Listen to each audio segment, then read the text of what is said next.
जय हिंद। मैं Naveen Kumar Singh, director platform education centre private limited Patna.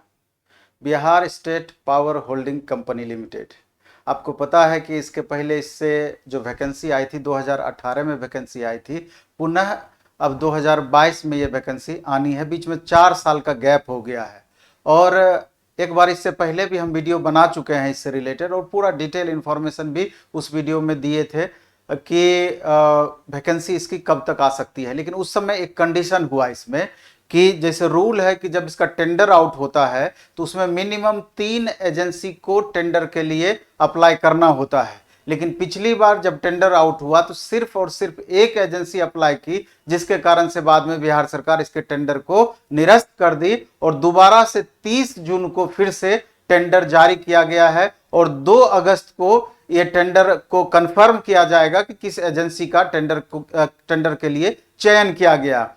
और ये जो अभी हम वैकेंसी की बात कर रहे हैं, करीब इसमें 2400 प्लस वैकेंसी आनी है और ये आईटीआई लेवल का कुल मिलाकर के 4 पोस्ट इसमें है। और जैसा कि आपको ज्ञात है कि पिछले बार जो 2018 की वैकेंसी थी, इसका कट ऑफ उस बार बहुत कम रहा था, लेकिन इस बार पिछले बार वाला कट ऑफ निश्चित रूप से नहीं दोहराया जाएगा, क्योंकि इस बीच में बहुत सारे बच्चे आईटीआई भी किए और कंसस होकर के तैयारी करने के लिए भी लगे रहे, इसलिए करके इस बार कट ऑफ ज्यादा जाने की संभावना है। और ये बात आप समझ लीजिए कि जब भी Bihar state power holding company limited की वैकेंसी आती है तो बहुत ज्यादा समय ये देती नहीं है, 1.5 महीने के बाद एग्जाम ले लेगी। पिछले बार भी यही हुआ था, उसके पिछले बार भी यही हुआ था। तो उम्मीद ये है आपका कि अक्टूबर तक में ये वैकेंसी आपकी आउट हो जानी है। सॉरी, सितंबर से लेकर अक्टूबर तक में वैकेंसी आउट हो जानी है और नवंबर में इसकी एग्जाम ले ली जाएगी। और इसका क्या सिलेबस रहना है, बहुत सारी बातें इसका जानने के लिए है। इसके अलावा इसका बैच भी स्टार्ट हो रहा है, इसी चीज को ध्यान में रख करके। और कुल मिलाकर के इसका डिटेल इंफॉर्मेशन जो है कि वैकेंसी किस तरीके से आनी है, कौन कौन सा पोस्ट इसमें है, नंबर ऑफ वैकेंसीज कितनी रह सकती है, इसका एग्जाम का क्या पैटर्न है, पूरा सिलेबस का डिटेल इस वीडियो में आपका उपलब्ध है। इसके बाद पिछले बार का कट ऑफ क्या रहा था, हर एक छोटी छोटी जानकारी जो Bihar state power holding company limited के लिए आपका आईटीआई लेवल के लिए जरूरी है, टोटल का टोटल इस वीडियो में आपका समाहित है। चूंकि इसमें 25 स्लाइड इसमें बनाया गया है अलग अलग इंफॉर्मेशन का। और आज हमारे साथ इंजीनियर आशीष सर हैं, जो कि आपका इलेक्ट्रिकल के टीचर हैं और प्लेटफॉर्म में इलेक्ट्रिकल या इलेक्ट्रीशियन से रिलेटेड जितनी भी बैचें होती है तो सर ही पढ़ाते हैं। तो हम चाहते हैं कि सर अपने से एक बार इस वैकेंसी के बारे में और 2500 स्लाइड जो यहाँ कलेक्ट हुआ है और किस तरीके से पेपर में टेंडर आया है, हर चीज का डिटेल इंफॉर्मेशन दे। अगर आप इंटरेस्टेड हैं, चूंकि बहुत अच्छा पोस्ट है, आपका स्टेट लेवल की ये वैकेंसी है। हाँ, ये अलग बात है कि बिहार स्टेट का एक लूप होल है कि यहाँ अदर स्टेट के बच्चे भी फॉर्म भर सकते हैं। तो इसलिए अदर स्टेट के बच्चे भी जो इलेक्ट्रीशियन से आईटीआई पास हैं वो इस फॉर्म को भर सकते हैं। बिहार के बच्चे तो भरेंगे ही भरेंगे। और गर्ल्स कैंडिडेट के लिए चूंकि यहाँ पर बिहार स्टेट का स्पेशल रिजर्वेशन है तो उसका भी लाभ मिलता है यहाँ पर। तो हम चाहते हैं कि आशीष सर खुद इसके बारे में पूरा डिटेल इंफॉर्मेशन आपको दें। और अगर आप फॉर्म भरना चाहते हैं तो ये वीडियो थोड़ा सा लंबा जरूर हो सकता है, लेकिन आपको एक भी ऐसा जानकारी नहीं होगा जो कि इस वीडियो में उपलब्ध नहीं होगा, इसलिए लास्ट तक आपको बने रहने का प्रयास करना है। सर जी, बहुत बहुत धन्यवाद सर। सर ने बिल्कुल सही कहा है। लड़कियों के लिए हमारी जो छात्राएं हैं उनके लिए राज्य सरकार ने यह क्लियर कर दिया है कि 35% आरक्षण विशेष रूप से लड़कियों के लिए रहेगी और 35% सीटें जो है निश्चित रूप से आपके लिए होनी है। तो आइए साथियों, जैसा कि आप सभी को मालूम हो चुका होगा कि Bihar power holding corporation limited BSPSCL ने क्या किया है, आपको ये देखिए टेंडर का मैंने स्पेसिफिकेशन यहाँ पे मैं शो कर रहा हूँ। ये NIT नंबर आपका BSPSCL 2022 है और यह आपको ई प्रोक्योरमेंट मोड में हमारी वेबसाइट है www.eprocbihar.gov.in। इस वेबसाइट पर जितनी भी टेंडर आती है राज्य सरकार की, सारी टेंडर इसी पर लोड की जाती है। वहीं से ये डिटेल हमने प्राप्त किया है। और साथियों, BSPSCL ने यह जो टेंडर इनवाइट किया है, टेंडर इनवाइटिंग ऑफिस, ये आपका GMHR है, Bihar state power holding company limited, विद्युत भवन बेली रोड पटना। यहाँ आप स्पष्ट देख पा रहे हैं sale of request of proposal up to 2 August 2022, यानी 2 अगस्त 2022 तक इसको क्या होना है, पूरी तरह से फाइनल होकर कंप्लीट होना है। और जो एस्टिमेटेड कॉस्ट है वो भी आप देखिए 1,47,00,000 के आसपास है। ये स्पष्ट मेंशन करता है कि इतना ह्यूज अमाउंट अगर टेंडर के लिए दिया जा रहा है तो निश्चित रूप से यह वैकेंसी रिक्रूटमेंट की सारी प्रक्रियाओं को कंप्लीट करने हेतु दिया जा रहा है। साथियों, हम जरा आगे बढ़ते हैं, वहां आप देखेंगे इस टेंडर का जो बिड है उसमें पहला सेंटेंस लिखा हुआ है पहले पेज पर, this tender is for hiring of HR agency for recruitment on various posts through online and offline test for BSPSCL and its subsidiary company. साथियों, यह स्पष्ट मेंशन कर रहा है कि यह टेंडर मुख्य रूप से एचआर एजेंसी को हायर करने के लिए है जो recruitment Bihar state power holding corporation करती है। ये ऑनलाइन और ऑफलाइन का क्या मतलब हुआ? ऑनलाइन और ऑफलाइन टेस्ट का मतलब? ऑनलाइन का मतलब सीधा है सर कि हमारा जो जूनियर इंजीनियर की वैकेंसी आनी है, फिर हमारे ITI के साथियों के लिए स्विच बोर्ड ऑपरेटर SBO की वैकेंसी आनी है, साथ ही साथ असिस्टेंट ऑपरेटर की आनी है, जूनियर लाइनमैन की आनी है, उसके अलावा टेक्नीशियन ग्रेड 4 की आनी है। इन सारी परीक्षाओं का आयोजन सर ऑनलाइन होना है, तो उसके लिए यहाँ पे ऑनलाइन लिखा गया है। और ऑफलाइन का मतलब है सर कि जब इन बच्चों का फाइनल सिलेक्शन होगा तो डॉक्यूमेंट वेरिफिकेशन होना, या फिर असिस्टेंट इंजीनियर का जो पोस्ट आएगा तो उसमें सर क्या है कि गेट के स्कोर पर उसे लिया जाएगा। गेट स्कोर के बाद जो उसका फॉर्मल इंटरव्यू कंडक्ट होना है वो चीजें ऑफलाइन के अंदर सर कंसीडर की जाएगी, इस वजह से है सर। तो सारे बच्चे इस बात को समझ लिए, क्योंकि इसमें कंफ्यूजन बहुत बच्चे का होता है कि ऑनलाइन और ऑफलाइन का क्या मतलब हुआ।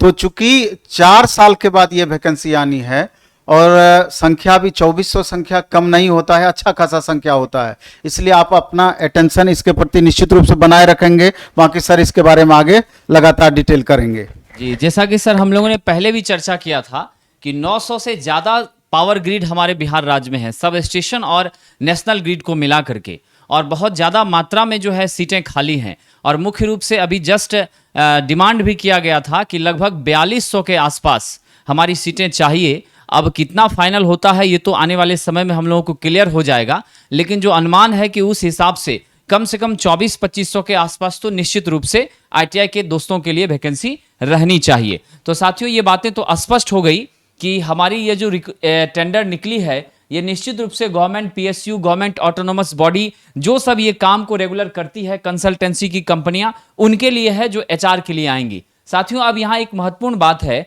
सब्सिडरी कंपनी का मतलब क्या है? तो हमने बिहार इलेक्ट्रिसिटी बोर्ड में हमारी Bihar state power holding corporation limited है, ये डिस्ट्रीब्यूशन का काम देखती है। फिर है हमारा Bihar state power transmission corporation limited, ये पावर का ट्रांसमिशन करती है। फिर है हमारा Bihar state power corporation and generation limited BSPSGCL, ये आपकी जनरेशन का काम करती है। तो इस तरह से हमने कंपनियों को बांटा हुआ है, और इसी में जो है अलग अलग सारे कंपनियों में आपकी क्या होगी साथियों, रिक्रूटमेंट आनी है। ये महत्वपूर्ण बात यहां पर है। चलिए हम आगे बढ़ते हैं साथियों। अब यहां है कि ये जो एग्जामिनेशन होगी आपकी ITI वाले साथियों के लिए, चयन प्रक्रिया क्या होगी और कैसे एग्जामिनेशन होगी। तो जैसा पिछली बार साथियों हुआ था, वो एग्जामिनेशन आपका CBT हुआ था, कंप्यूटर बेस्ड टेस्ट हुआ था, यानी आपका ऑनलाइन एग्जामिनेशन हुआ था। यानी आपकी जितनी भी परीक्षाएं इसके माध्यम से ली जाएगी, निश्चित रूप से ऑनलाइन ली जाएगी। साथियों, इस परीक्षा का ड्यूरेशन आप ध्यान रखेंगे, परीक्षा का ड्यूरेशन 2 घंटे का है साहब। 2 घंटे का एग्जामिनेशन होगा। निगेटिव मार्किंग आपका 0.25 है। कितनी है निगेटिव मार्किंग? 0.25 है, इसलिए आपको केयरफुल होकर आंसर देना है। और जो मिनिमम क्वालिफाइंग मार्क्स की क्राइटेरिया रखी गई थी साथियों, वो रखी गई थी अनरिजर्व कैटेगरी के लिए 40%, बैकवर्ड क्लासेस के लिए 36.5%, एक्सट्रीम बैकवर्ड क्लासेस EBC के लिए, अत्यंत पिछड़ा वर्ग के लिए साथियों 34% मिनिमम क्वालिफाइंग मार्क्स था। SC ST और फीमेल कैंडिडेट के लिए 32% था। ठीक है, तो ये थे हमारे एग्जामिनेशन के तौर तरीके और उसमें क्वालिफाइंग मार्क्स। हम आगे देखते हैं हमारा जो बिहार स्टेट पावर होल्डिंग है वो किन पदों पर वैकेंसी निकाला करता है या वैकेंसी आने की संभावना है, उसको हम जरा गौर से देखें। तो हमारी जो 4 अलग अलग पदों पर वैकेंसी आनी है, जिसमें सबसे पहला आपका असिस्टेंट ऑपरेटर है, उसके बाद आपका स्विच बोर्ड ऑपरेटर है। तो मैं आपकी जानकारी के लिए बता दूं कि सबसे ज्यादा सीटें जो हैं वो मेरा जो व्यक्तिगत अनुमान है वह एसबीओ स्विच बोर्ड ऑपरेटर के लिए ज्यादा सीटें आनी है और फिर असिस्टेंट ऑपरेटर के लिए ज्यादा सीटें आनी है। लाइनमैन की भी सीटें होंगी।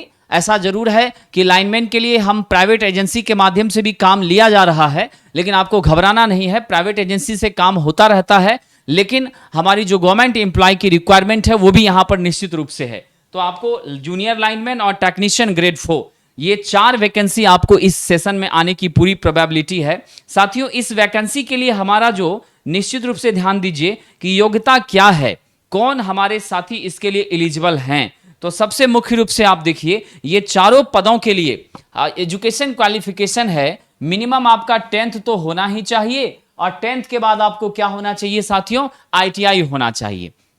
अब ये आईटीआई किस ट्रेड से होना चाहिए, तो आप हमेशा के लिए कंफर्म हो जाएं, इलेक्ट्रीशियन ट्रेड से आईटीआई होना चाहिए। ठीक है, किस ट्रेड से साथियों, इलेक्ट्रीशियन ट्रेड से आईटीआई होनी चाहिए। और ये आईटीआई अगर आपने एनसीवीटी से रिकॉग्नाइज संस्थान से किया तो भी आराम से चलेगा, अगर आपने एससीवीटी से किया तो भी आराम से चलेगा। यानी आप एनसीवीटी या एससीवीटी किसी भी संस्थान, किसी भी रिकॉग्नाइज्ड इंस्टीट्यूशन से, इन दोनों से आपने अगर किया है साथियों आईटीआई, तो आप बिल्कुल योग्य हैं और इस बात के लिए आश्वस्त रहें कि ओनली इलेक्ट्रीशियन ही यहां पर योग्य है। चलिए हम थोड़ी सी आपको जानकारी दे दें। एक्चुअली जैसा सर ने भी, अभी नवीन सर ने भी चर्चा किया आप लोगों के बीच में कि ये वैकेंसी जब आती है ना तो समय बिल्कुल नहीं देती है। जैसी कि संभावना है, हम लोग 2018 के एनालिसिस पे ये बात आपके बीच रख रहे हैं कि उस आधार पर अगर देखा जाए तो 2018 में 10 अक्टूबर लास्ट डेट थी फॉर्म भरने की और सितंबर में आपकी फॉर्म रिलीज हुई थी, और जिस हिसाब से प्रक्रिया चल रही है उस हिसाब से ऐसी ही उम्मीदें बन रही है। तो अगर ऐसा होता है कि 10 अक्टूबर तक हमारा फॉर्म का लास्ट डेट होता है तो आप कंफर्म हो जाइए 2 नवंबर से एग्जामिनेशन 2018 में शुरू हो गई थी और ये एग्जामिनेशन लगभग 10 चरणों में ली गई थी, नवंबर महीने में ही पूरी हो गई थी। तो आप ये उम्मीद रखिए कि अगर ये सिस्टम इसी हिसाब से चला तो नवंबर में हमारी एग्जामिनेशन हो जाएगी। यानी फॉर्म भरने के डेट के बाद आपको अधिक से अधिक 1.5 महीने का भी समय नहीं मिल पा रहा है। तो इसलिए आपको अभी कंसस होने की जरूरत है। जितने भी हमारे साथी इस साल आईटीआई पास हो रहे हैं उनके मन में हो सकता है ये डाउट हो कि सर मेरा रिजल्ट तब तक क्लियर होगा या नहीं, क्योंकि जिन बच्चों का रिजल्ट अभी क्लियर नहीं हुआ, जो पास आउट हो चुके हैं, सिर्फ वही फॉर्म को भर सकते हैं, अपीयरिंग कैंडिडेट नहीं भर सकते। तो जिन भी साथियों का 2022 में आईटीआई फाइनल हो रहा है उनका रिजल्ट तो आ गया है लेकिन मार्कशीट वगैरह अभी नहीं पहुंची है, ये मेरी जानकारी में है। तो आप आश्वस्त हो जाइए कि अगस्त होते होते आपकी पूरी मार्कशीट आ जानी है। आप सभी लोग सितंबर में आने वाले इस संभावित फॉर्म को जरूर भर सकते हैं। इसीलिए हमारे फाइनल ईयर के साथी जो इस साल पास आउट हो रहे हैं और जो पुराने मित्र हैं उनके लिए भी बहुत सुनहरा मौका है। तो आइए हम बता दें आपको, कम समय होने के कारण आपको आपाधापी हो जाती है और कट ऑफ इस बार निश्चित रूप से ज्यादा रहने की संभावना है। तो हमने the platform education private limited Patna में हम आपके साथ यहां पर रूबरू हो रहे हैं। तो हमने इलेक्ट्रीशियन ट्रेड के लिए खास करके BS, PSCL, SBO, JLM, technician grade 4 और असिस्टेंट ऑपरेटर के लिए एक टारगेट बैच लॉन्च किया है और ये टारगेट बैच ऑनलाइन और ऑफलाइन दोनों मोड में संचालित होगी साथियों। ठीक है, और ये जो है मैक्सिमम 3 से 4 महीने, यानी आपका अगर नवंबर में एग्जामिनेशन होता है तो हम आपको लगभग 15 अक्टूबर होते होते आपकी पूरी सिलेबस कंप्लीट कर देंगे। और इसके अलावा आपकी टेस्ट सीरीज का भी यहां आयोजन होगा और क्लासेस के साथ आपको टॉप ग्रेडेड स्टडी मटेरियल ये भी हम निश्चित रूप से प्रोवाइड करेंगे। ऑनलाइन में सॉफ्ट कॉपी और ऑफलाइन में आपको हार्ड कॉपी में हम मटेरियल प्रदान करेंगे साथियों। और जो इसकी क्वेश्चंस होती है वो थोड़ा एएलपी से डिफरेंट होता है। एएलपी के लेवल में अगर आप सोचकर इसको चलेंगे तो निश्चित रूप से आपका सिलेक्शन नहीं होगा, ये थोड़ा सा उससे टफ लेवल होता है साथियों। अब यहां देखिए हम बात करते हैं, जो आपकी क्लासेस होंगी वो मंडे टू फ्राइडे रेगुलर होंगी। ठीक है, और ये क्लासेस की टाइमिंग आपकी 5 PM से लेकर 8 PM के बीच रहनी है। ठीक है, और साथियों ये ध्यान रखेंगे इस बार हमने टेक और नॉन टेक दोनों को साथ में लेकर के आपके लिए बैच लाया है। यानी आपको टेक्निकल भी पढ़ाई जाएगी जो कि कितने मार्क्स का होता अभी जस्ट मैं बताऊंगा, और नॉन टेक के सारे सब्जेक्ट्स भी आपके होंगे। इसीलिए 5 से 8 3 घंटे की क्लासेस को यहां पर अरेंज किया गया है। साथियों ऑनलाइन के लिए आपको मालूम ही है या नहीं भी है तो मैं बता देता हूं, द प्लेटफॉर्म ऐप आप डाउनलोड करेंगे प्ले स्टोर से और फिर हमसे ऑनलाइन आप जुड़ सकते हैं। चलिए हम आगे बढ़ते हैं इस जानकारी के बाद। अब यहां महत्वपूर्ण बात है, बड़ी रुचि रहती है कि सर सैलरी क्या मिलती है, तो जरा ध्यान दीजिए। आपका जो है ना वो प्रोबेशन पीरियड 1 ईयर का होता है। 1 साल के प्रोबेशन पीरियड के अंदर आपकी सैलरी थोड़ी सी कम रहेगी, यानी 15,500 के आसपास रहेगी। ठीक है, ये ध्यान रखिए।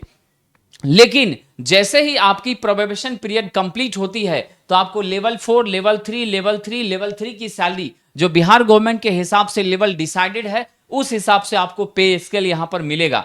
तो ध्यान रखिएगा, ये चारों पदों के लिए लेवल अलग अलग है, लेकिन जो सबसे हाईएस्ट सैलरी का सेक्शन होता है वो असिस्टेंट ऑपरेटर के लिए होता है। इसीलिए जब आपका मेरिट लिस्ट बनेगा तो टॉप ग्रेडेड छात्र जो हैं वो आपको असिस्टेंट ऑपरेटर के लिए ही चयनित माने जाएंगे। साथियों, अब एक बड़ी महत्वपूर्ण बात है कि उम्र सीमा क्या होती है। तो आप ये समझ लीजिए कि उम्र सीमा का भी बहुत बड़ा बंधन यहां नहीं है। आप ऐसा नहीं समझे कि आपका उम्र अब समाप्त हो चुका है। खास करके Bihar state power holding company यहां पर अनरिजर्व कैटेगरी के छात्रों के लिए 18 से 37 वर्ष की आयु है। कितनी आयु है? 18 से 37। ओबीसी के लिए 40 वर्ष की आयु है और ईबीसी के लिए साथियों 40 वर्ष अधिकतम आयु निर्धारित की गई है और हमारे एससी एसटी साथियों के लिए 42 वर्ष निर्धारित की गई है। तो हमारे जो अभी तुरंत पास आउट हो रहे साथी हैं, जो इस साल पास होंगे, उनके लिए तो बहुत लंबा अवसर है और इस बार तो जबरदस्त अवसर है।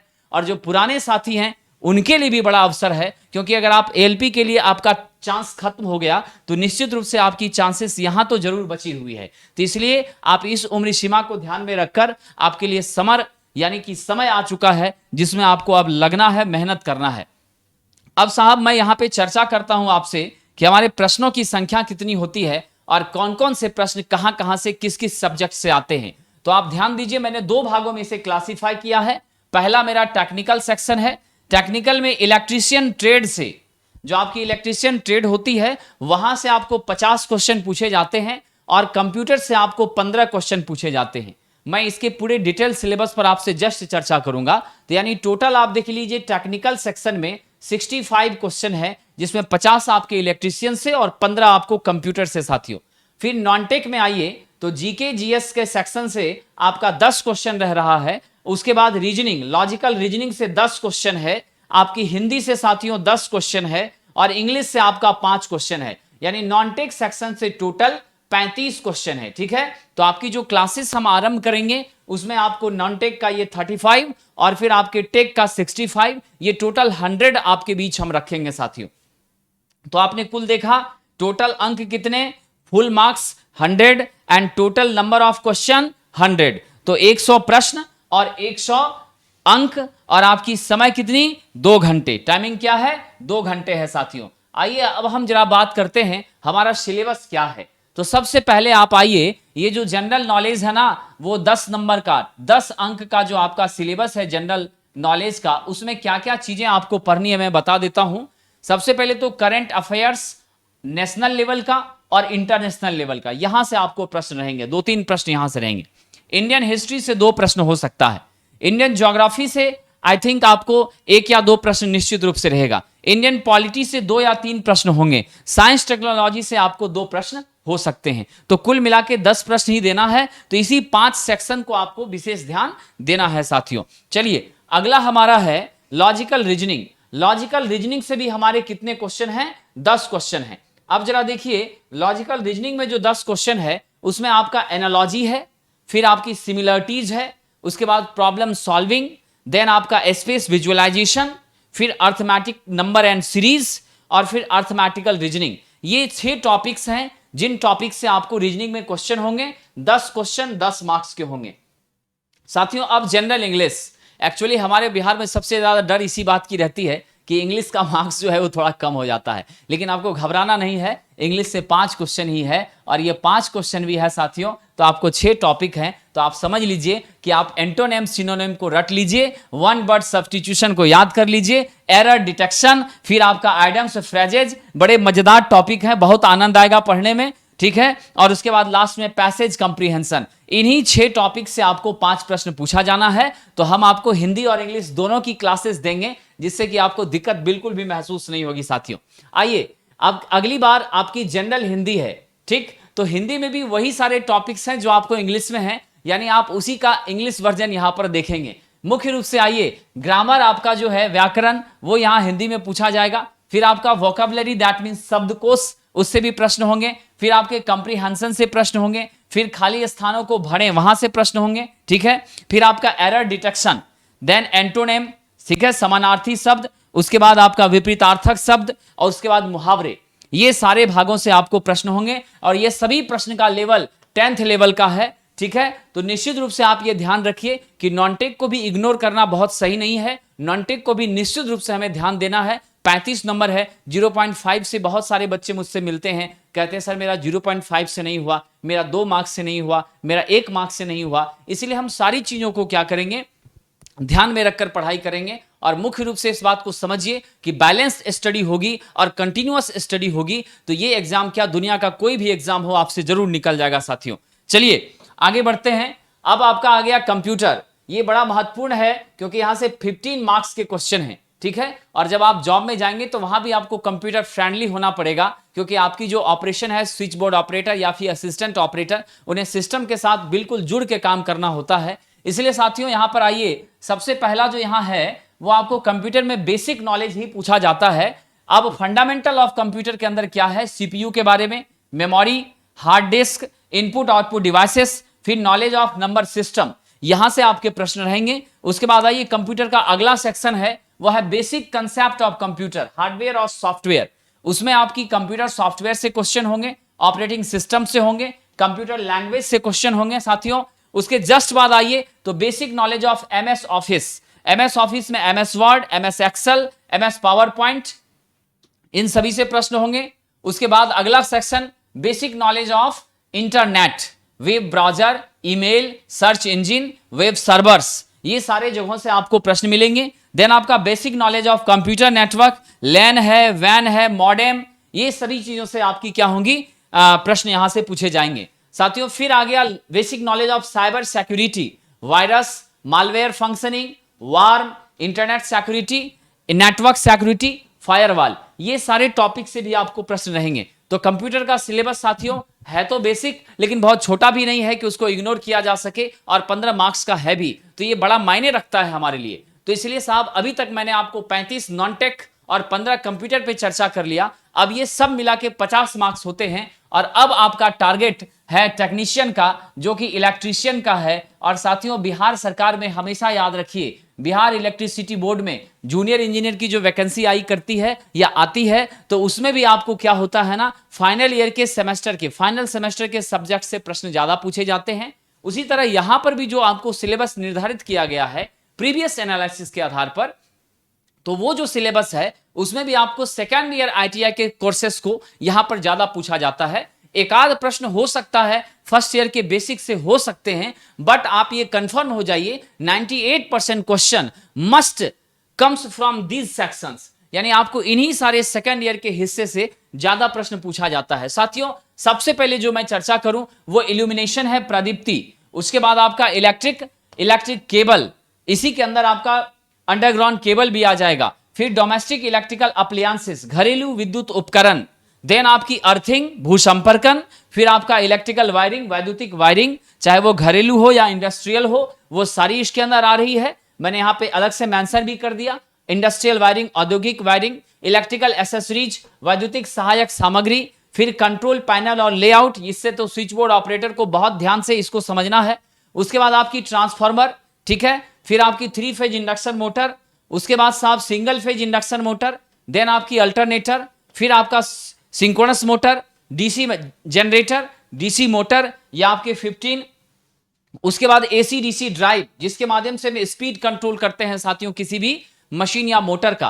फिर जाके जनरेशन ऑफ इलेक्ट्रिकल एनर्जी, जिसमें हमने क्या बताया आपको, आपका जो है हाइडल पावर प्लांट, फिर आपका थर्मल पावर प्लांट, फिर न्यूक्लियर पावर प्लांट, उसके बाद आपकी solar energy system, wind energy system, ये सारे जो नॉन कन्वेंशनल एनर्जी का सोर्सेस है उन सभी के बारे में भी पढ़ना है। और आप सब तो जानते हैं अब जमाना बदल रहा है, नॉन कन्वेंशनल एनर्जी सोर्स का जमाना आया, यानी सूर्य की से प्राप्त ऊर्जा से विद्युत का उत्पादन, हवा के माध्यम से प्राप्त ऊर्जा से विद्युत का उत्पादन, जियोथर्मल एनर्जी से विद्युत का उत्पादन, इन सारी चीजों पे हम आगे बढ़ रहे हैं। और अगर धीरे धीरे सब कुछ ठीक ठाक रहा, 2024 में हिंदुस्तान दुनिया का सबसे बड़ा सूर्य से प्राप्त ऊर्जा से बिजली प्रदान करने वाला राष्ट्र बन जाएगा साथियों।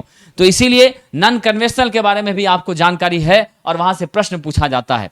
उसके बाद ट्रांसमिशन और डिस्ट्रीब्यूशन से भी प्रश्न होंगे, इलेक्ट्रिक पावर, सर्किट ब्रेकर, यहां से भी प्रश्न आपको होंगे, क्योंकि इसका बहुत ज्यादा उपयोग आपको आने वाले समय में करना है जब आप जॉब में जाते हैं। तो ये पूरा सिलेबस जो अभी हमने आपके बीच चर्चा किया, ये आपकी इलेक्ट्रिशियन के लिए थी। उसमें थोड़ी बहुत कंसेप्ट आपको वाइंडिंग्स की भी है, इंडस्ट्रियल वाइंडिंग्स, आपकी DC machine winding, transformer winding. तो ये जो वाइंडिंग्स है उसको मैंने मेंशन यहां नहीं किया। इस वाइंडिंग को हम आपके बीच इस सब्जेक्ट के जब ट्रांसफार्मर बताएंगे, उसी के साथ आपको हम डीसी मशीन की वाइंडिंग, उसी के करस्पॉन्डिंग आपको ट्रांसफार्मर की वाइंडिंग, वो सब उसी के साथ आपको पढ़ा दिया जाएगा, क्योंकि उसी टॉपिक के अंदर ये सब चीजें इनबिल्ट है, उसके अंदर है। साथियों, अब बड़ी महत्वपूर्ण बात है कि पिछले बार कट ऑफ कितना गया था, हमें ताकत कितनी लगानी है, किस स्तर का हमें मेहनत करने की आवश्यकता है। तो आइए जरा देखते हैं। लेकिन यहां जो तस्वीर आप देखेंगे उसको लेकर के आप बहुत आश्वस्त मत हो जाना कि इस बार भी यही तस्वीर दिखेगी। इस बार तस्वीर थोड़ी बदल जाएगी, क्योंकि इस बार कंपटीशन टफ होगा साथियों। आइए जरा देखते हैं। यूआर अनरिजर्व कैटेगरी के लिए, मेल के लिए पिछली बार टोटल 100 मार्क्स में आपका जो कट ऑफ गया था 58.90 गया था साथियों। फीमेल में 33.43 गया था साथियों। एससी के लिए 46.83 गया था, और एससी फीमेल के लिए 8.69 गया था। एसटी के लिए 52.07 गया था मेल में, फीमेल में 15.65 गया था साथियों। ईबीसी के लिए मेल में 52.08 गया था, और आपकी फीमेल के लिए 8.98 गया था। फर्दर आपकी बीसी बैकवर्ड क्लासेस के लिए आपका मेल 54.23 एंड आपकी फीमेल के लिए 26.99। अब की बार आप सभी लोग, मेरा ये व्यक्तिगत सजेशन है, इस बार आप सभी लोग कम से कम 65 का लक्ष्य लेकर चलेंगे, चाहे आप किसी भी कैटेगरी से क्यों नहीं बिलोंग करते हैं। न्यूनतम आपका लक्ष्य 65 का होना चाहिए, फिर आप सोच सकते हैं कि आपकी चयन की उम्मीद बनती है। तो आप 65 से नीचे आपका ग्राफ गिरेगा तो थोड़ी कठिनाई महसूस हो सकती है साथियों। अब यहां पे बता दें कि जो फ्रीडम फाइटर हैं, जो स्वतंत्रता सेनानी परिवार से संबंध रखते हैं, या फिर जो साथी हमारे दिव्यांग हैं, उनके लिए भी यहां पर रिजर्वेशन की पॉलिसी होती है। बाकी मेल फीमेल या कैटेगरी वाइज रिजर्वेशन वो राज्य के छात्रों के लिए निश्चित रूप से अवेलेबल होती है, जो सरकार का नॉर्म्स है। अब अदर स्टेट के छात्र भी इस फॉर्म को भर सकते हैं, इसमें कोई दो राय नहीं है, चाहे वो उत्तर प्रदेश से हैं या फिर झारखंड से हैं। उनके लिए साहब 5 से 15% सीटें ही होती हैं, लेकिन वो यहां पर जनरल कैटेगरी के रूप में ट्रीट होते हैं। अगर वो मेहनत करते हैं और अच्छा परफॉर्म करते हैं तो उनका भी चयन निश्चित रूप से होगा, इसमें कोई संदेह नहीं है साथियों। अब यहां एक छोटी सी बात बता दें, दिव्यांग के लिए या फिर स्वतंत्रता सेनानी परिवार के लिए जो छात्र आए थे, उनके लिए 40.4 ये आपका कट ऑफ गया हुआ था पिछली बार, जहां तक कि मेरी जानकारी है। और इन सारे चीजों को समझने के बाद आपको ये आइडिया तो जरूर आ गया कि हमें मेहनत निश्चित रूप से जबरदस्त करना है, और समय बहुत कम रहता है। एक जो बहुत बड़ी बात है, हमने ये महसूस किया है कि आप सभी हमारे छात्र ये सोचते हैं कि जब नोटिफिकेशन आ जाएगा तब हम पढ़ना शुरू करेंगे। नोटिफिकेशन आने के बाद 2 महीना भी आपको नहीं मिल रहा है साथियों, तो फिर आप कहां से अच्छा कर पाएंगे। तो इसलिए आपको एक्टिव आज से होना है, अभी से होना है। अगर हम पहले से तैयार रहेंगे तो निश्चित रूप से हमारा परफॉर्मेंस क्या होगा, अच्छा होगा, और हमारे सक्सेस की चांसेस जो है वह निश्चित रूप से क्या होगी, बढ़ जाएगी। साथियों, आपके बीच एक छोटी सी जानकारी हम दे दें कि हमने इसको देखते हुए बिहार इलेक्ट्रिसिटी बोर्ड के आपके आईटीआई और बाकी वैकेंसीज को देखते हुए इलेक्ट्रिकल इंजीनियरिंग के लिए हमने एसएससी जेई इसने भी नोटिफाई कर दिया है, और बीएसपीएससीएल जेई के लिए आपका टारगेट बैच भी हम स्टार्ट कर रहे हैं, और यह भी आपकी 18 जुलाई से स्टार्ट होगी। और यह टारगेट बैच भी साथियों, चाहे वो एसएससी जेई हो या Bihar state power holding corporation limited की जेई हो, उसके लिए भी हमारा 18 जुलाई है। और यह टारगेट बैच 3 से 4 महीने में कंप्लीट होगा। मंडे टू फ्राइडे चलेगी, टेक नन टेक दोनों के साथ चलेगी, और इसकी टाइमिंग है साहब 3 से 7 बजे के बीच में। हम आपको एक्सेलेंट स्टडी मटेरियल साथ ही साथ टेस्ट सीरीज भी प्रदान करेंगे जो फुल लेंथ होगा साथियों। चलिए आगे देखते हैं। ये सारी बातों को समझने के बाद अब हम जो आपके बीच पहुंचेंगे और आपको जो हम टीचिंग करेंगे, आपको जो हम मदद करेंगे साथियों, उसमें आपको हम थ्योरी की क्लासेस प्रदान करेंगे, फिर न्यूमेरिकल्स उसके साथ एक्सप्लेन करेंगे, चैप्टर वाइज टेस्ट की फैसिलिटी होगी जो एवरीडे चलती है आपकी ऑफलाइन में शाम में 6 से 7 के बीच में साथियों। उसके बाद आपका टेक नॉन टेक का स्टडी मटेरियल और उसकी क्लासेस आपको मिलेंगी, और टेक नॉन टेक के लिए practice paper, dot clearing session, ये भी आपको सैटरडे संडे में आयोजित की जाएगी ताकि आपका कोई कंफ्यूजन ना बचे। इन सारी बातों को समझने के बाद हम आपके उज्जवल भविष्य की कामना करते हैं। बहुत बहुत धन्यवाद।